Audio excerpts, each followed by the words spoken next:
Hello everyone, so you did it, you voted for no more you said, whatever we were doing. Michael Knowles, no interest in that, which is fine. We are moving on to JammieDodger.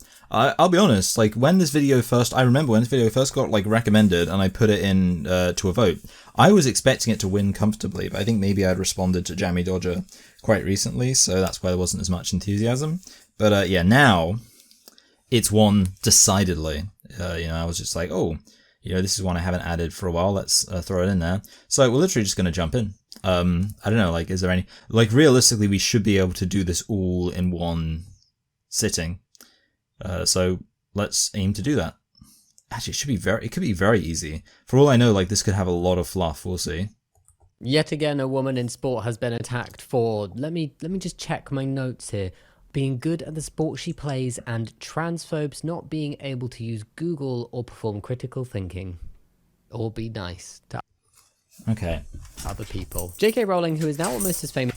It just occurred to me, this might be about Imani Khalifi, about whom I've never learned actually that much about the specific situation. Video. Rowling has used feminism and protecting women as an excuse for her anti-trans efforts. Some of you may remember her attacks on Imani Khalifi during the 2024 Olympics. Okay, no, so that's implying this is something that we're now, you might remember this, but let's see. And this time it's Zambian footballer Barbara Banda, who won BBC Woman Footballer of the Year this November. And honestly, I'm really surprised that people like Rowling are still doing attacks. I'll be honest, I actually never even heard about this. Presumably, the BBC decided this was more time efficient than going door to door to spit directly in women's faces. Let me read. So, BBC names player withdrawn from 2022 Women's African Cup of Nations for failing to meet sex eligibility rules as Women's Footballer of the Year. Okay. So that's interesting, failing to meet sex eligibility rules. It's been shown so far that sometimes sporting organisations, their sex eligibility rules don't perfectly line up with the actual reality. So I don't know if that concretely shows that this person is not a woman, because obviously, it depends how they do it, right? Maybe they could just say, if you've got a certain amount of testosterone, well, in that case, maybe you are still a woman, so whatever. It's a bit interesting to be this person's the Women's Footballer of the Year, because I guess that implies, it implies that this person, whom I've never heard of, well, I suppose I haven't actually heard of that many women footballers, to be honest. But yeah, it just implies that this person, who I don't think is that famous, is the best footballer ever. Once again, we're seeing someone posting negatively about a woman of colour excelling in her... Okay, why does JK never go after white women, accusing them of being trans? Let's be honest, I do think it is true that there is... that because... obviously we live in the West, so the West has historically been white, but also, mainstream mass media sports has come from white places, because white places, kind of originated mass media. It just means that the specific differences of sexual development that you're more likely to see in white people, we kind of understand better, and it causes less controversy, because it's we know all this, what this stuff is. Whereas obviously different races have also, when we talk about differences of sexual development, that is a genetic thing. Different races have different genetics. It's not very surprising that in the case of Asians and black people, there might be differences of sexual development with which we're not as familiar, and they're this new thing. It does seem to me every single time, there's one particular difference of sexual development, I can't think what it specifically is, but every single time I see it mentioned, it's with reference to black individuals, so that would imply that it's something that's more common with them. And then of course there's the fact there's varying levels of sexual dimorphism between different different people have, or different racial groups have different hormones and stuff like that. I think that's true. I believe that's right. My understanding is that generally speaking, black people are more sexually dimorphic than white people, who are in turn more sexually dimorphic than Asian people. I don't think there's any reason why that's the case, but I believe that is a thing. Which I suppose that's the key thing, right? That would make it more obvious, I suppose. Let's be honest here, okay? If an Asian man or Asian woman let's say man for the sake of argument, if an Asian man has a difference of sexual development that makes him present in a more feminine way, I think the average white person would just be like, well, who cares? They wouldn't really notice because, like I say, there is certainly, at least by white, I don't know if it is a subjective thing, but certainly by like our standards, we would say that Asian people seem less sexually dimorphic. Whereas with a black person, you could generally say that, like, black men, I mean, obviously they tend to be taller. I think they tend to be just like naturally more muscular than white men, for example. I'd guess, therefore, they probably have more testosterone. Like, that means that a black man is going to look a lot more like a black man, therefore, or rather, a black man's going to look a lot more like a man. And, you know, like, black women would therefore look very different from black men, I guess is what I'm saying. So if a black woman has a difference of sexual development that makes her look more like a typical man, that's going to make her look a heck of a lot like a man. Because black men, like the way that I guess, like whatever, like the XY chromosomes like present, make for someone who looks more obviously like a man. So that's why it would seem to be that it's always in the case of, I mean, I guess you could say, well, Imane Khalif like isn't really black, like I would assume Arab, but anyway. It's been suggested that the tweet from Rowling implies that she doesn't view Banda as a woman, and I'll be honest, look, yeah, so I don't, I heard someone say that, gender critical people should just not talk about differences of sexual development. And they were specifically saying it in terms of, like, we shouldn't engage with it when trans people bring it up. I believe this was Kai Decadence. Because, you know, like, there was a time when I didn't know anything about differences of sexual development. And I would literally just say, like, oh, you know, I don't really know anything about this, but, you know, I'll make sure to learn about it at some point because, you know, it's something I see brought up a lot. And I think Kai was like, no, you know, don't even bother to learn about this because it's not relevant to the trans issue. And, you know, I still think it's worth learning about because it's interesting. But yeah, it's always worth clarifying, like, oh, well, this isn't really about the trans issue. With that said, I do think that gender critical people should stop. I don't think we should even bring, like, I don't think this is worth mentioning. I'm going to be honest. Because it's too much of a separate issue.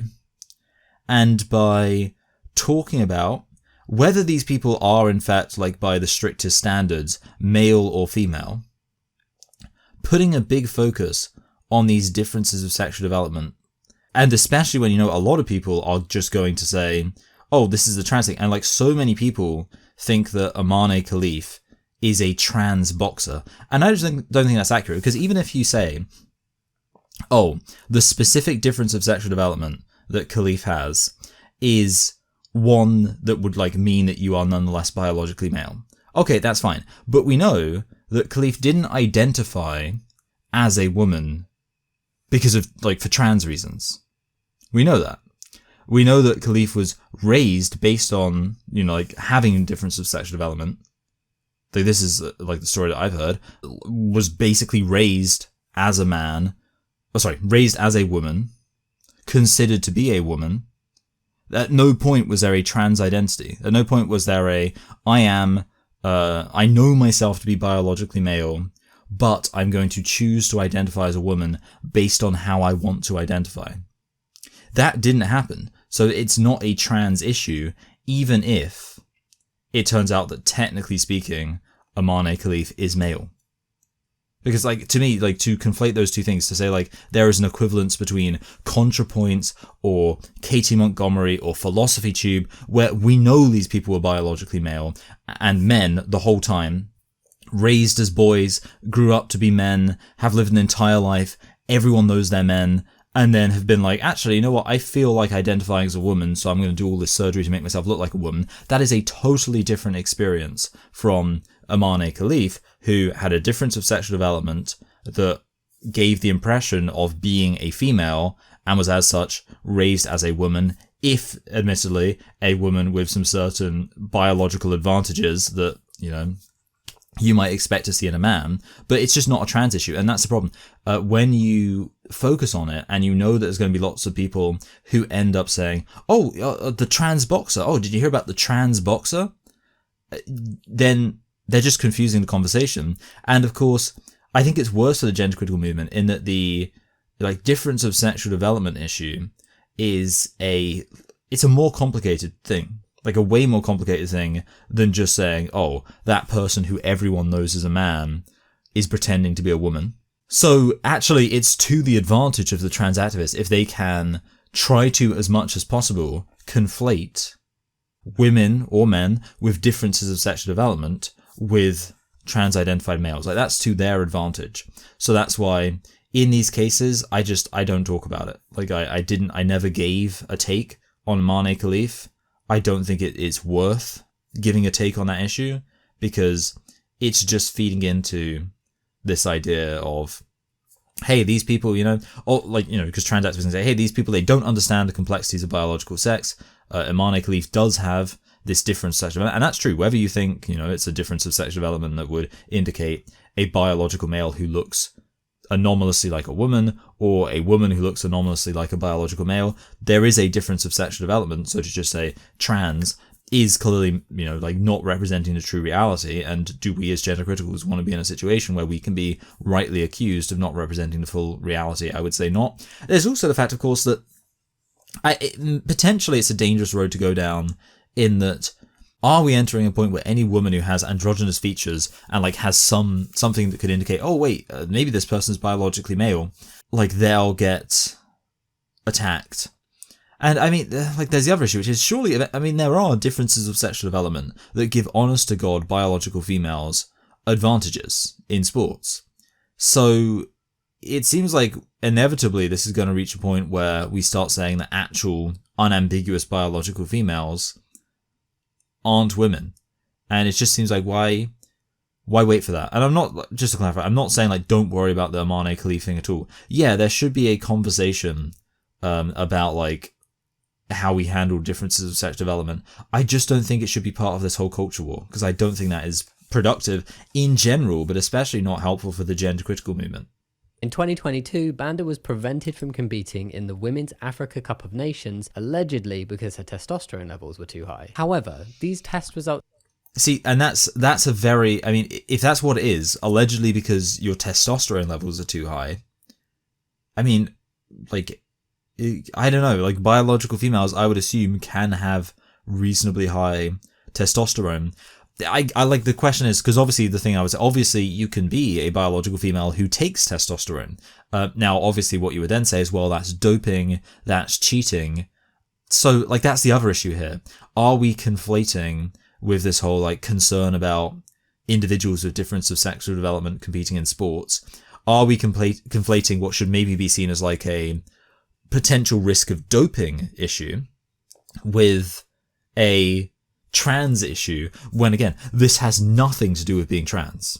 This might be a someone who actually is, due to a difference of sexual development, a biological male who believes themselves to be a woman, but certainly, that's the most extreme case it could be. It's not a trans thing, but then there is no functional difference, arguably, between a biological female without any difference of sexual development who has taken testosterone in order to dope, a trans-identified biological female who has taken testosterone in order to, basically present as a man, and a female, perhaps, with a difference of sexual development who has a lot of testosterone due to that difference. You could argue those are all the same, but then I guess that becomes a problem, because what I've always said about the trans-identified female thing, people say, oh, if you're saying sports should be segregated, do you think trans-identified females should be competing in women's sports? And I've always given the answer, well, no,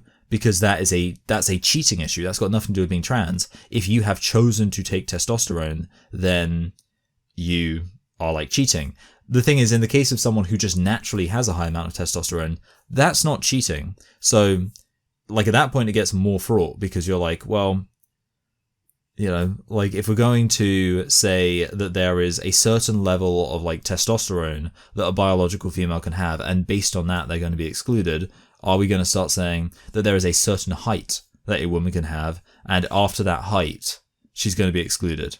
And so WNBA, no, this woman's too tall. That's the thing. if you're going, because the reality is men have a natural biological advantage in sports, right? So necessarily, the better a woman is at a sport, well, not necessarily, but there is a very clear reason why, therefore, the better a woman is at a sport, the more like a man she'll be.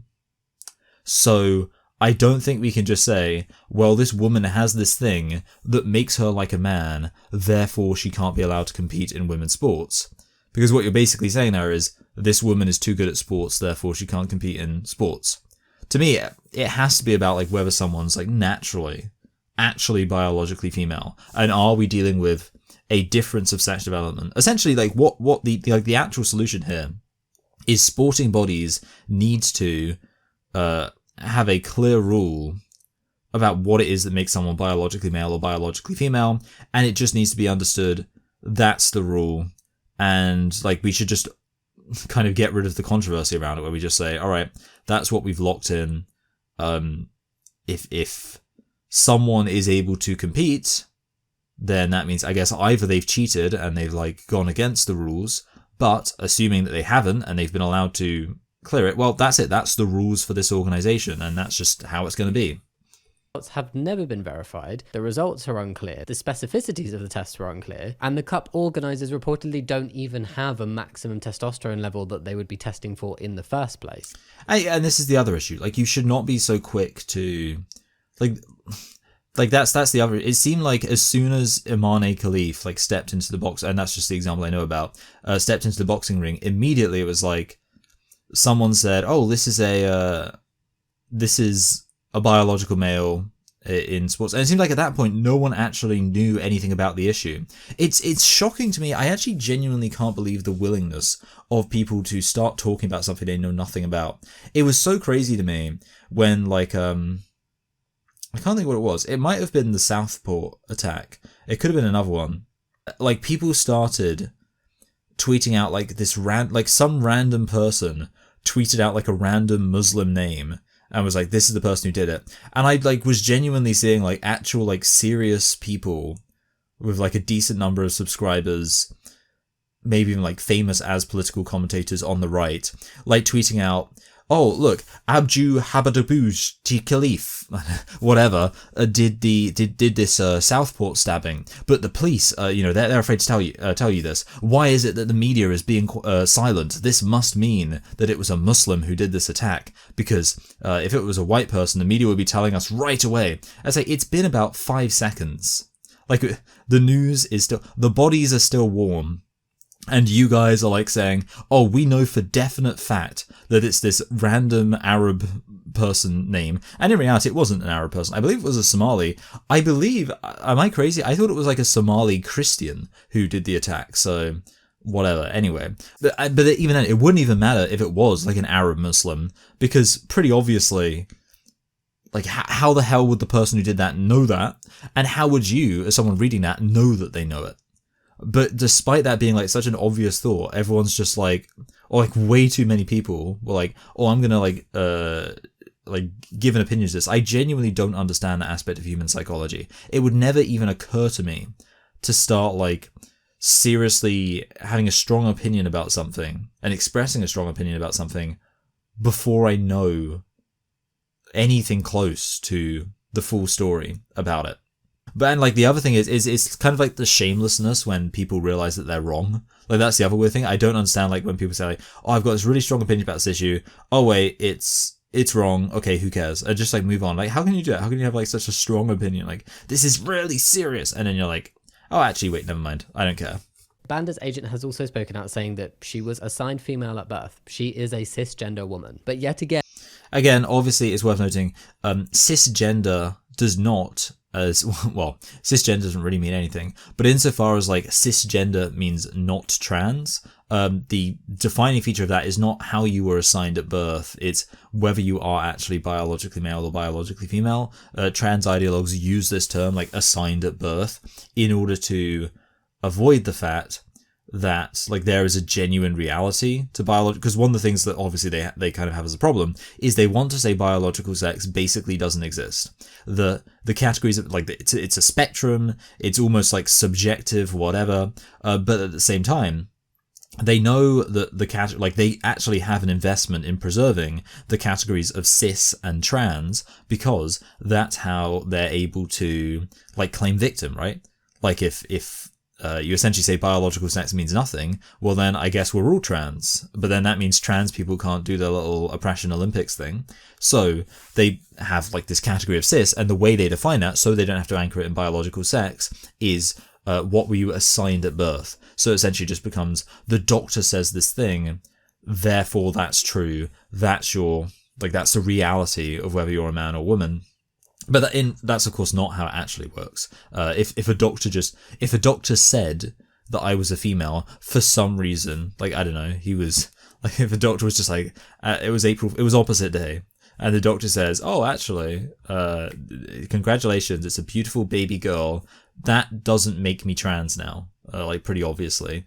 Obviously it's about your actual biological sex. It's not something that's like assigned at birth. Someone after the fact can look into and like investigate and maybe discover you have a difference of sexual development, which means strictly speaking, you aren't what you were assigned by that doctor at birth. But yeah. And FIFA have ruled her eligible to play. Since when did a children's author know more about football and football regulations? I actually thought we were much further into this video than we were, because I was almost kind of intentionally trying to stretch things out, because I was like, there's no way that I'm gonna finish this like 12-minute video in like 5 seconds, and then I'm just gonna be sat here twiddling my thumbs. We're actually not even a quarter of the way through, which I hadn't actually realized yet, and I apologize. But now I'm thinking, like, how can it possibly be that there is so much more of this to come? It seems like a reasonably simple point. We'll see. And stating, the lowest form of discourse is personal insult cloaked with racism and lies, on X no less. If anything, like, surely the racism is the thing being cloaked. I don't think we're at a point in politics where people are cloaking their personal insults with racism. It's like, hey, you know, I know that I said that this person is black and I hate that, but really that was just a cloak for my personal insults. For why? Because she doesn't live up to some ideal standard of femininity and womanness that transphobes and misogynists. Yeah, I mean, the thing is, so, like, the femininity thing, obviously, like, usually would say femininity, it's about, like, the way you present yourself. It's worth noting, this isn't, like, Barbara Banda is not being attacked for not wearing makeup or, you know, like, yeah, basically not being traditionally feminine. I mean, for all we know, maybe Barbara Banda is very traditionally feminine. It's more about, like, a, you know, like, physiological, anatomical thing. But again, there's still a risk with that because, of course, some women can naturally look more anatomically male than other women. Not every single woman has, like, I don't know, an hourglass figure and, like, a tiny, tiny face, like a Pixar nose. You know, like how, like, in anime or whatever, not anime, like animation stuff, women all have, like, the exact same face. Have decided is the correct way. The current level of paranoia and transphobia towards trans women means that this targeting and scrutinizing of women all animated same face. As you can see, you have these dudes, these bros, oh hello, these dudes just hanging out, all sorts of different kinds of faces, because that's how dudes look. Sometimes they look like that, sometimes they look like that, sometimes they look like that. How do women look? There they are. They're all the same. All those women, exactly the same. They aren't, like, identical, to be fair. Like, you know, the Brave Lady has a slightly rounder face. I don't know why it's, like, kind of cutting off. Like, it's not, like, I've not, like, removed the edges myself, but whatever. I mean, you probably didn't need me to demonstrate this point. You probably already knew it. But yeah, look at all those totally different looking people, and then it's just like, nope, we're about that. Anyway, so I guess what I'm saying is, it's not as if like that's like a standard, and like maybe you could say, like, some people do just look at any woman who doesn't have, like, a face that's, like, totally in sync with this, like, female Pixar face, and they say, oi, get out of here, you bloke. Not sure how true that is. But either way, like, I don't know, this whole like idealized thing, I'm not really sure if that's like a exactly right word to use, because I think it's just that, I don't know, people are really quick to make judgments, perhaps. Although again, I don't know whether or not, like, I don't know this Barbara Banda person. It seems to me, like from what we've heard, that there's quite spurious evidence of like clearly being biologically male, but we'll see. Former Olympic swimmer Sharon Davies also weighed in on the situation. When I say weighed in, she attacked Barbara Banda. Of all the fabulous... Okay. You know what, I was going to say, like, I thought, like, it was going to be like, when I say weighed in, obviously a swimmer wouldn't wade, they'd swim. Female footballers the world over, the BBC deliberately choosing a male to be the best women's footballer of the year. It's trolling, plain and simple. Shameful. Okay, like, here's the other key thing to bear in mind here, right? Let's be absolutely clear. The other question is this Barbara Banda person actually a really good football player? Because that's like the other point. I think that's the other issue here. The whole male thing, whatever. But it would be interesting if Barbara Banda is actually quite mediocre. Because if so, then that would suggest, oh, like, that's weird. Why did the BBC specifically choose to elevate this not very good football player who perhaps looks slightly more like a man than your typical biological female? Isn't that suspicious? But like, that's something else that, you know, like, I don't know how good various football, you know, like female football players are. The same as Semenya and Khalif. It's so sad the BBC are actively encouraging the destruction and loss of opportunities for female athletes in sport. I'm so disheartened and disappointed they are actively cheering this unfairness on. I'll also say this. The other thing, I do understand, like, being concerned about this. And especially, it does make sense in the case of boxing, because of course there can be, like, serious danger here. The one thing is, like, the problem with the trans identity thing is that there's a whole load of biological males who identify as trans. The number of, like, if we're talking about genuine, like, cases of differences of sexual development where it's like there's some ambiguity about whether someone is actually male or female, such that we're literally talking about biological males being raised as women, that is a rare enough case that I do think we can legitimately say it isn't a huge concern. Like, the problem with trans identity is that, or like trans sports, is I could identify as a woman, and maybe I can make it up, well, I'm a woman, and therefore I should be allowed to compete in women's sports. Obviously, I'm not suggesting I would be a better player at any sport than, like, women who train really hard, but let's suppose, like, I was, you know, essentially we all know that a mediocre man who's, like, had, like, some I mean, you know, the classic thing is, like, 15-year-old boys are able to be adult women in sports, or, like, in football and stuff like that. But, like, yeah, there's the issue. Anyone can identify that way.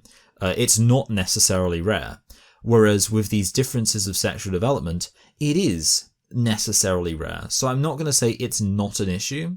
I'm just going to say, like, the problem is that with the trans thing, because there's so many of them, that massively increases the chance that you can get a biological male who not only has, like, a natural advantage, but is able to often translate that advantage to winning.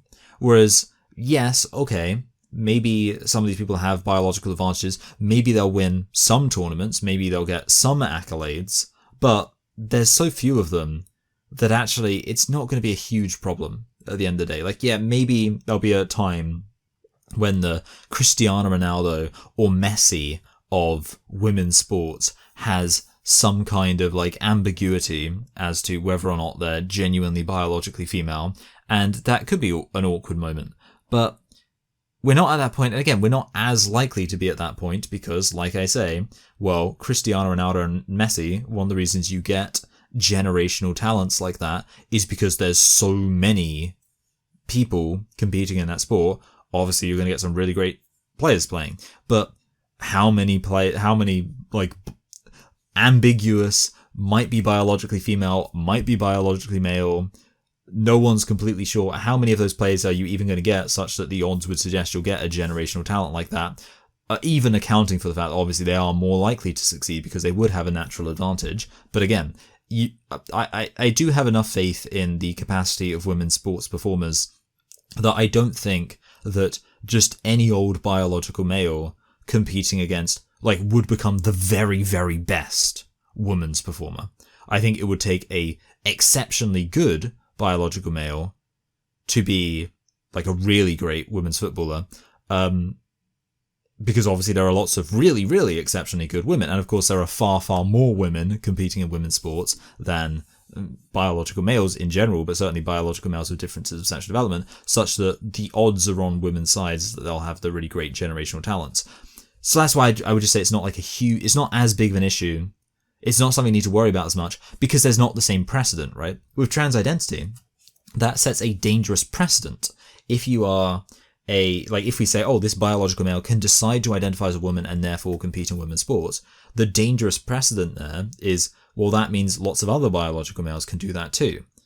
But with the difference of sexual development thing, there's no like precedent being set there in terms of like, oh, this means that other biological males can do this. What do you mean can do this? No, it's something you're born with, so it's not something you can opt into. Including in 1928, when women were first allowed to compete in Olympic athletics, Japanese runner Kinu Hitomi was reportedly examined to confirm that she was a woman after she won a silver medal. That's just horrific. And in the 1980s... There is like a whole thing about...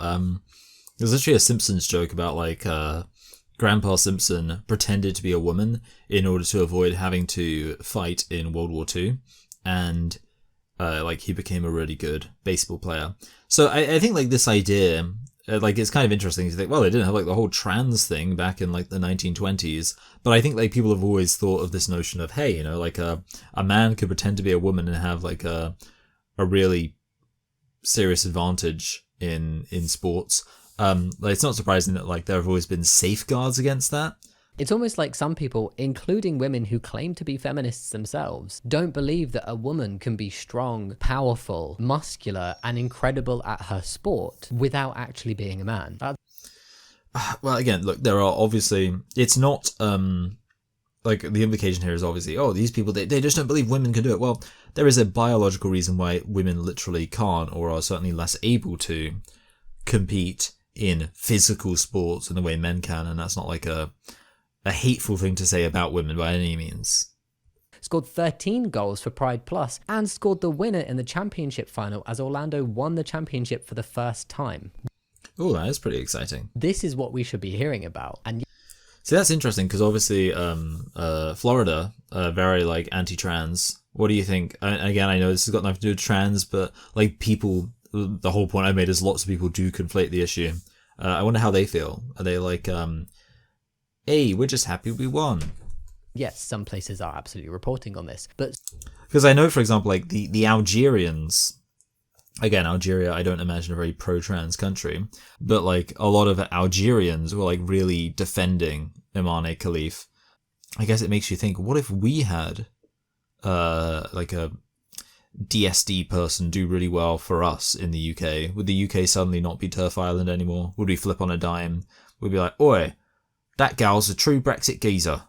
Isn't just horrendous and negative towards trans women, but also has a negative impact on cis women, the very group of people transphobes are claiming to protect. And sport definitely isn't the only place this is happening. There are increasing instances of cis women being harassed in women's bathrooms and other women's spaces.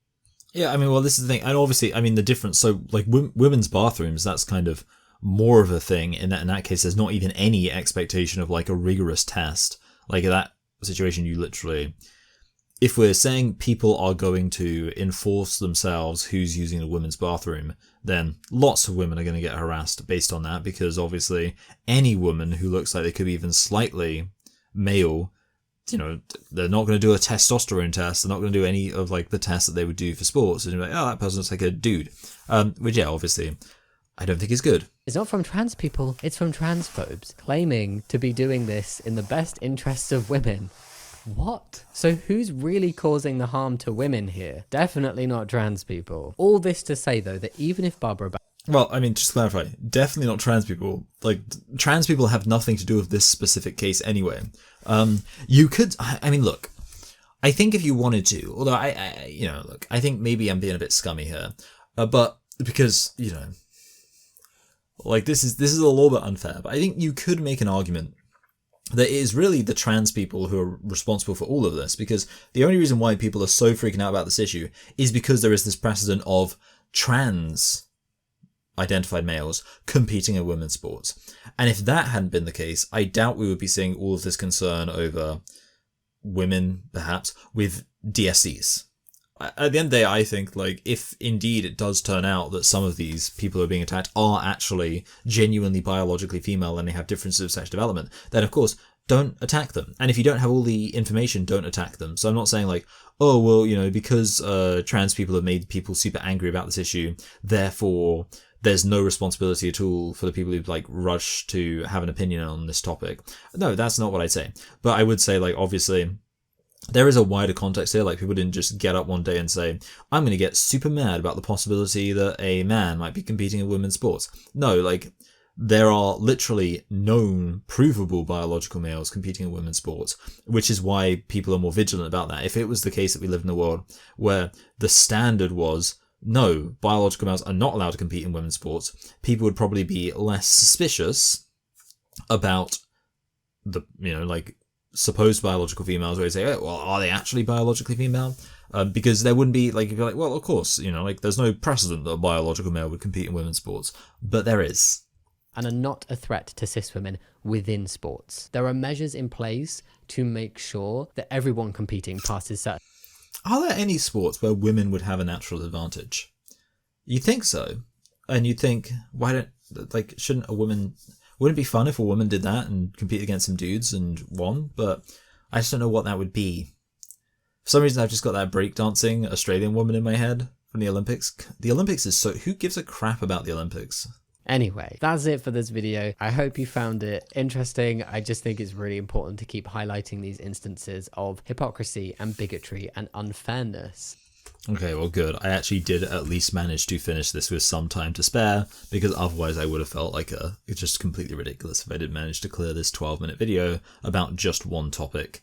I feel like I gave some opinions, so that's good. At least I managed that. It got colder, so I put on my dressing gown. It's actually one thing I want to do. Since we have exactly 10 minutes, actually, I want to watch the gosh darn dooby doom doom dammy. The one thing I want to see. Remember, I was like, wait a minute. It says, do you remember? It said, gender affirming care should be legal for minors. And I was like, what does that mean? Why is he saying gender affirming care should be legal for minors? Well, let's find out.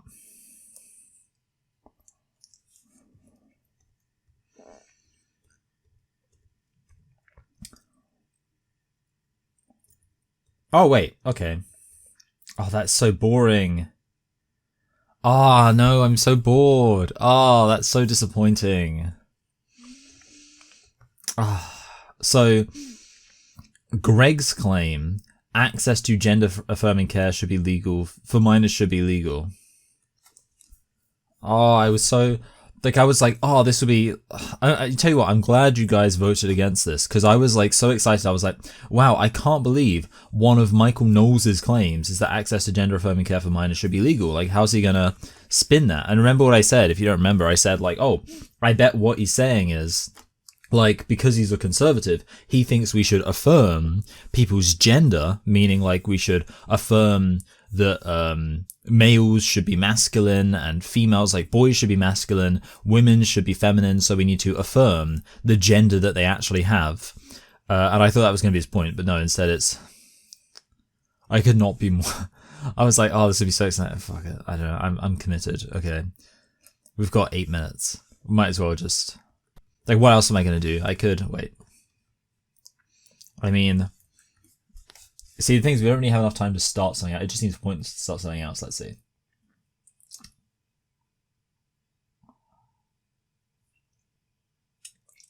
Yeah, like the next... It's just like... So this one got 56% of the vote. The next one got 16%. So it's just not... It's not really worth it. I think I might...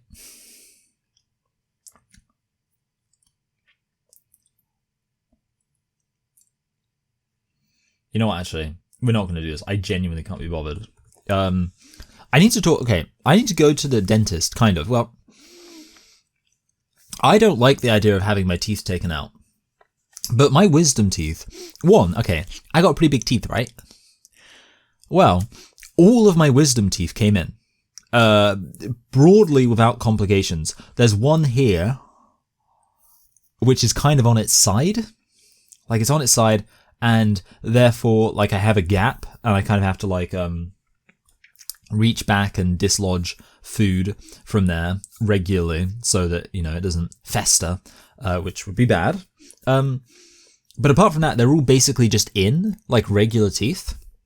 But I want them removed anyway because, one, I do not need extra teeth. I got some big chompers, so I don't need extra teeth. And two, because, like, they're new, they haven't been, like, ground down by years of going. Which means, and, well, the thing is, none of them, like, they don't, like, I don't have a very good bite because I got braces and then my wisdom teeth came through. So my wisdom teeth are totally misaligned, and I have here a tooth that one is at like a weird angle, such that like it's kind of got one corner pointing downwards, and that corner, for some reason, is incredibly sharp. And every now and then I'll bite down just a little bit too enthusiastically, and that corner will basically dig into the gum beneath it and like cut it. Like I'll basically just, it's like taking a serrated knife to my gum, and obviously whenever that happens it hurts like hell. So I need to just like it's very weird because I don't want to get my teeth taken out, and it's not absolute like I'm the kind of person who would ordinarily be dreading the idea that a dentist is going to tell me, oh, this tooth has to be taken out. But I think I'm going to have to like say, hey, dentist, I actually think this tooth needs to be taken out. The thing is, on my bottom wisdom teeth, my mum and my sister both have an issue where their wisdom teeth are actually wrapped around one of their nerves, which means that if they had their wisdom teeth on the bottom taken out, it could actually paralyze their jaw, which obviously would be terrible. I've never had that checked because, like I say, I didn't even need to like have anything done. I think that's not an issue on the top. And the thing is, I mean, so what my mum ended up doing, because she had like an impacted situation with her wisdom teeth, she couldn't get them taken out. She had the tooth in front of her wisdom teeth taken out. And to be honest, that's what I'd like, because my teeth, okay, one, I think like they're maybe more forward than they need to be. And two, they're very, very, my teeth are so close together. I can't, like when I floss my teeth, I have to actually drag the floss out. Like I get the floss in, I go and then when I pull the floss out of my teeth, it's like, because my teeth are so pressed up against each other. The dentist said I have very, very strong enamel in my teeth. I think like one of the reasons for that is probably because they're so pressed against each other. They're constantly under stress. So like, because they're constantly under stress, like they have to be strong. It's kind of like if you got like a load of bodybuilders and they're all like pushing against each other all the time, they'd probably be pretty strong bodybuilders. That's what my teeth are like. But what I would actually like is to have, in my dream world, have the teeth in front of my wisdom teeth removed, certainly on the bottom, on the top it doesn't really matter as much, and then use my wisdom teeth, get adult braces, and use my wisdom teeth, which are now further back, to basically pull my regular teeth back in my mouth, and basically give me more of a gap. I literally want like more gappy teeth, because I just think it's ridiculous that my teeth are like so pressed up against each other. Anyway, look, here's the thing I was going to do. There's now nothing like as much time, but when I was like, oh, you know what, actually, let me show you this really fun game I've been playing. I'm gonna pause my productivity tracking software so that it doesn't, like basically I realize I can pause it, which is actually great because it means if I'm doing something. Okay, so it's called Jet Ski Race. Let me tell you a thing or two about Jet Ski Race, guys. Actually, I just realized what I should do. Oh, maybe I can zoom it in post. I was going to say maybe I should zoom it in now. I'll zoom it in post. So as you can see, you have certain objectives. Pass 50 opponents. Do 6 jumps on ramps. pass 130 opponents, do 16 jumps on ramps, do 50 jumps on ramps, reach finish line 9 times. Let's see how we do. So that actually might be kind of loud, but I guess I can just turn it down myself. So as you can see, do a jump. So essentially my rule that I'm playing right now, because I don't know, sometimes I do just try and like raw dog being productive, but other times I like basically will give myself rewards. So it's like I do this amount of stuff and then I can do this thing. And essentially but obviously the question is, alright, so what do I have to do? And then like what's the rule? Because usually the rule will be that like essentially I'm allowed to play for a certain amount of time based on my performance. You know, so it kind of incentivizes me to work hard, but then also to play the game well. So like if I like sit down and I play the game and I am winning, then oh, I won. That's cool. Then I keep playing essentially. And the rule I use to determine like am I going to stop is essentially I give myself, if I like crash and like basically die essentially, then I have to stop. So like then I actually, like that's it, that's my session over. What I'm allowed to do, I give myself one. Okay, so you see how I do these flips? What I haven't shown you yet is that so essentially, you know, like for each flip you do, you get a bonus to your speed. But if you flip too many times, then you could like, basically you have to complete the flip. If you land upside down, then unsurprisingly, you die. I could have gone for a ramp there, but I didn't. Yeah, so you lose the game. But obviously, you kind of have an incentive to want to. Oh, I'm doing really well. This is not as how good I usually am. But yeah, you have an incentive to want to win the game or whatever. And oh, fucking hell, what am I saying?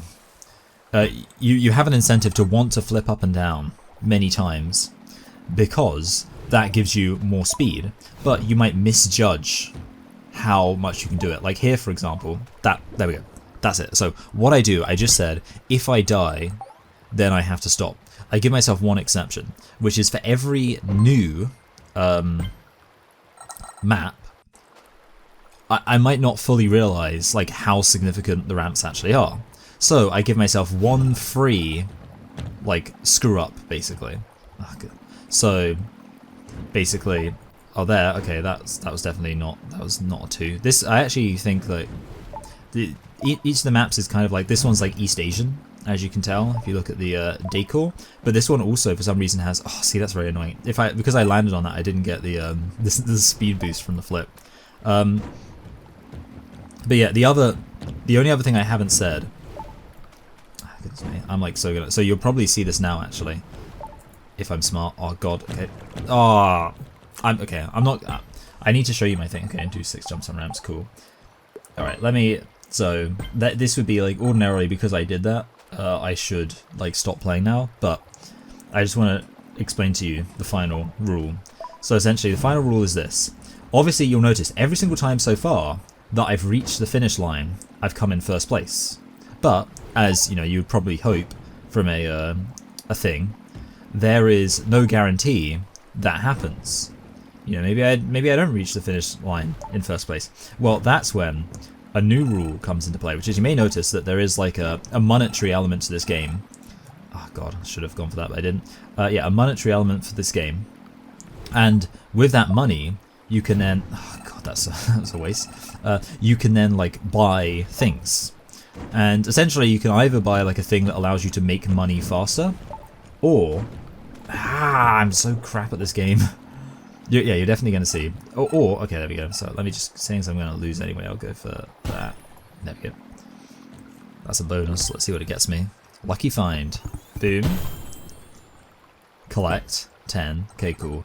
So I'll explain the monetary system. As you can see, I get these gems. The benefit of the gems, and this is kind of the goal that I'm aiming towards, is with the gems, you can get boats. And I'm like, well, I just want to get... Oh, I can't do this. I feel like I'm... Okay, there we go. I want to get the ducky, because the ducky doesn't sink. So if I get the ducky, then I've basically won the game, because at that point it's impossible to lose. But that's 10,000. So I'm like over a quarter of the way there, which isn't so bad. Anyway, and like bear in mind, I haven't been playing this that long. You know, like I'm better than that. What happens is, if I lose the race, then I have to increase my flip boost. Now, increasing my flip boost means that when I flip, I can drive faster. Now, the other thing I can do is increase, so this basically increases the value of coins, and yeah, I'm just going to go for that because that means my coins are more valuable. But as you'll see now, because I've given myself that flip boost, it should mean that I now travel even faster.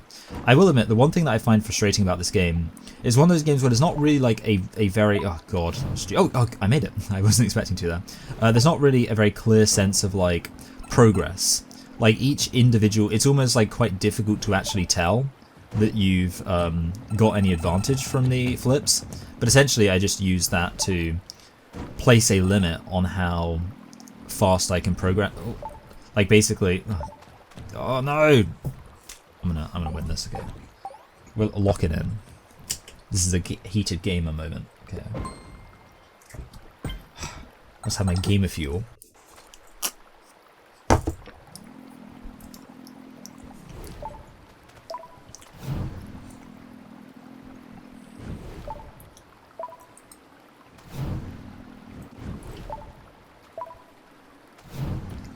I actually do want to start streaming like video games again. Mostly, God, I'm so stupid.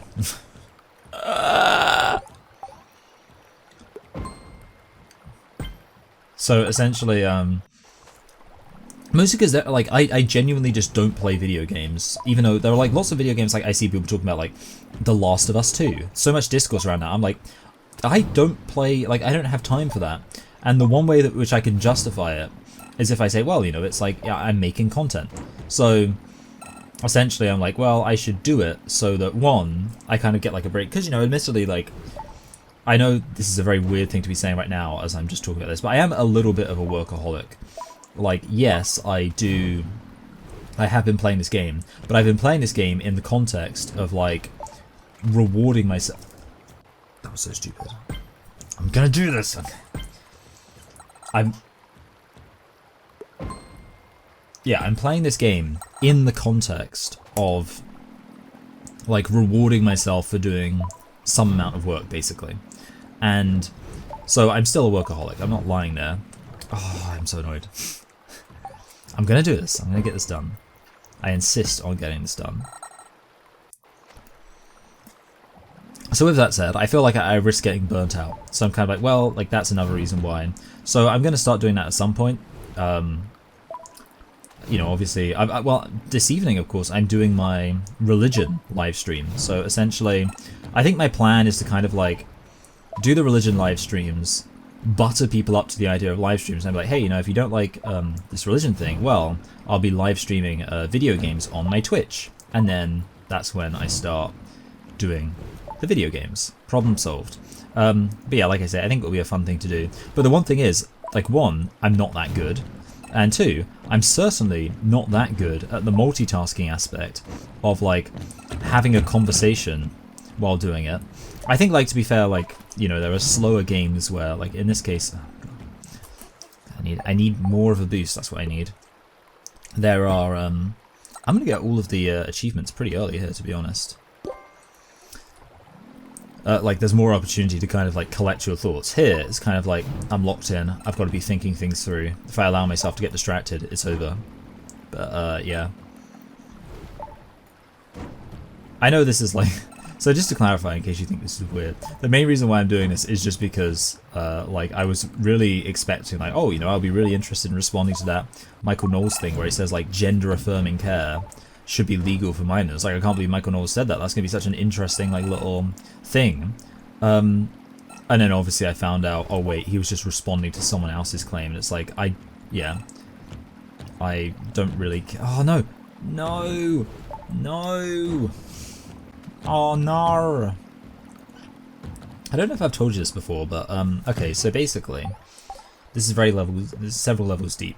You know how in Australia there's a whole joke about how they say like "oh no, oh no," Well, basically, my wife is called Hannah.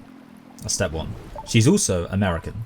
And I kind of like had this joke where this is something that a lot of British people will do, which is obviously we have a non-rhotic accent. We don't pronounce the R in a lot of words.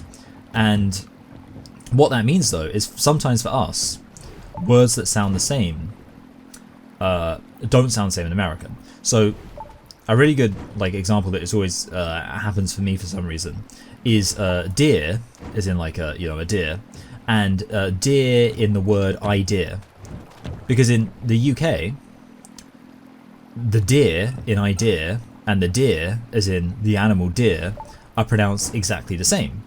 Whereas, of course, in an American accent, a deer, meaning the animal, is called a deer. It's a deer. And I don't know why it is. Like, I clearly use the word idea a lot. Whenever I like make fun of my wife, Hannah's accent, I'll always end up saying the word idea. Like, that's a really good idea. And like that kind of established a precedent, which is that whenever I do an American accent, I pronounce an R where I shouldn't be pronouncing one. And all of this eventually evolved into, sometimes when I say my wife's name, Hannah, I'll say it in an American accent. But in American accent, as a British person, my perception is that Americans just add, randomly for no reason, the R sound on the end of words, whereas of course in reality, they add the R sound to the end of a word when there literally is an R at the end of the word. But for me, I'm like, well, that doesn't make any sense. There is no, that R at the end, it's just there for some panaz. Anyway, so because like my fake American accent is adding the R sound to the end of a word unnecessarily. No! Oh, that was so close. Oh, okay. Essentially the way I express that as a joke is, I say, this is such a long-winded way of getting to where I'm going. I say, Harnar, right? Like, because her name's Hannah, but because I'm like, oh, you're American, right? You just love adding those R's to the end of words. I'm like, hey, Harnar, how's it going? And all of this leads to the big moment. This is the reveal. In Australia, like I say, they say, oh no, but they say it kind of like with an R sound at the end. And what we eventually discovered is that if you say Harnar, it sounds exactly like the way that Australians say oh no. So that's where all this was leading. And I guess the point is now, like in my head, Harnar is literally as much like my way of saying oh no as it is my way of referring to my wife's name as if in an American accent. I'm literally going to complete all the tasks just in this effort to like, I don't know like why I'm locked in at this point. I was just like, I felt like I have to win this for you guys. This is, see, we're actually approaching the point where this could end up being way too long as a video because, okay, one more. I just feel like it's such a shame to end on a failure, but like I'm so locked in right now. Let's do this. Yes. Boom. We're doing this. We're not missing anything. One more. We're doing one more.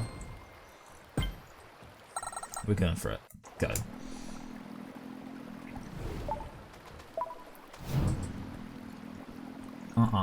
Yes. And we're gonna go for that ramp over there. Oh, we're weaving in and out. Okay, no, hit something, but we're alright. Oh, I feel like we kind of nudged that guy into, or gal. See, I kind of like, I hesitated a bit. Should I go for the double jump? And I did, and I don't regret it. Uh-oh. My productivity. Oh no, no.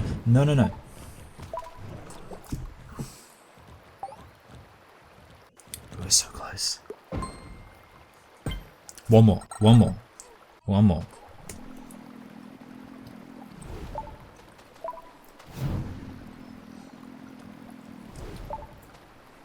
boom, and let's go. We're going to go for it, and jump, and down, yep, and along, and boom, boom, double jump, through. Let's go. Onto the ramp. Oh, it's going to go for the triple. I'm going to go for the triple. Oh, yeah, I just went for the triple. Okay, wait, no, I can't do that. I was going to go for the 2.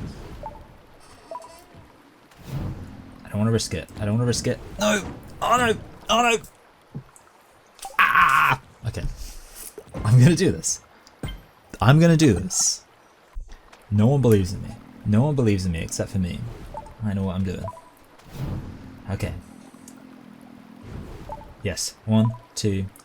I mean, it's kind of weird because like I actually did like win first time, like the first 2 thingies, but like for some reason this one's just, it's testing me. I'm going through a testing period. The Lord does this to us sometimes.